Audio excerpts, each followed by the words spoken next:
By all accounts, the Hall family are what you might call lifelong dairy farmers. I think Jennifer, my daughter here, is sixth generation. I wasn't born on the farm, but been here all my life so far. Hall may have lived all his life on the farm, but he knows there will come a time when he is not living here. And as he began to plan for that future, he involved his children.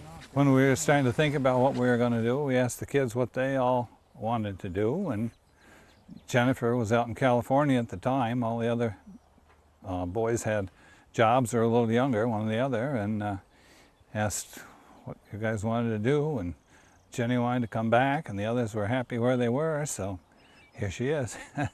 It's our land. If you lose it, it's gone. And keeping the land in the family name was incredibly important to myself as well as my brothers, my entire family. Keeping the farm in the family name was important. It just tugged at my heart. It was a strong pull that I wanted to come back, and I mean, I was at that point fairly well established in a career. I was making good money, as they say, and money's not everything. I knew I was coming back as soon as the boy said go for it. Breen returned to Vermont from California in 1997. She had grown up on the farm, so chores and tractors were nothing new. But she still had the anxiety that comes from taking on a new job, even if it was a job she'd done before. I remember saying, well, my degree's in communications. Do I need to go back to school and take some ag courses? Do I need to go to VTC or something? And he's like, no, I think you'll pick it up as you go along. And here I am today. Jenny's been working on the farm all her life. She's run machinery, done custom work for people even before she went to California. Some of the neighbors that she did custom work for, every once in a while they say, boy, I didn't know when she came whether she could do it or not, but she did. And maybe we'll pasture this and open the gate so they can win the other side. Changing the farm from a sole proprietorship to a limited liability company, or LLC, meant that father and daughter now had a roadmap on how to become business partners.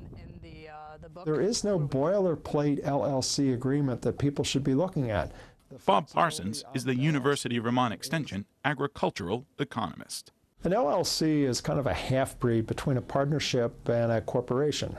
It brings with it the flexibility of writing up a business agreement that meets the needs of each farm, but it also has the tax advantages of a partnership. So for a farm, they can write up a business agreement the way they like, and then they can choose to be taxed as either a corporation or as individuals. With corporations, of course, you have the corporation pays a tax, and then the individual has to pay a tax. So by going with a partnership taxation plan, you eliminate double taxation.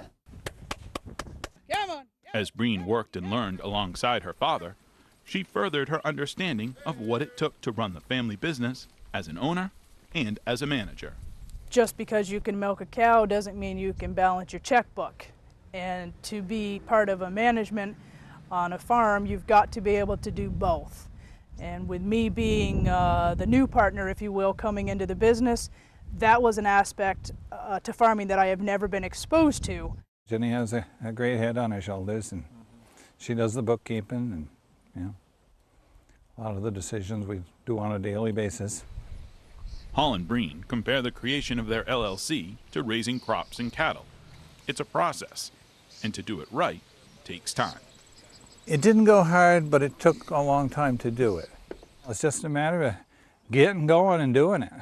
One piece of advice that I would give to anybody who wants to start an LLC is don't think this is something that you are going to be able to do in 2 weeks.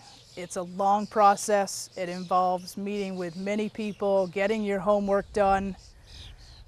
It takes time. You just can't whip through it and sign up for LLC.com online. It's not that easy. You need the advice of experts to help you do this right. With the LLC up and running, the attention has turned to finishing a new barn and talk about getting robotic milking machines. Whatever decisions get made, they'll be made together. My dad wanted to do the LLC as much as I did. In fact, I believe that it was probably my mother and father's idea to begin the process and start going to the transferring the firm workshops to get educated on it. I think both parties involved, the older and the younger generation, realized the importance of getting all of this stuff done. The transition of this business from father to daughter has made it possible to preserve and protect a farming legacy for this and for future generations.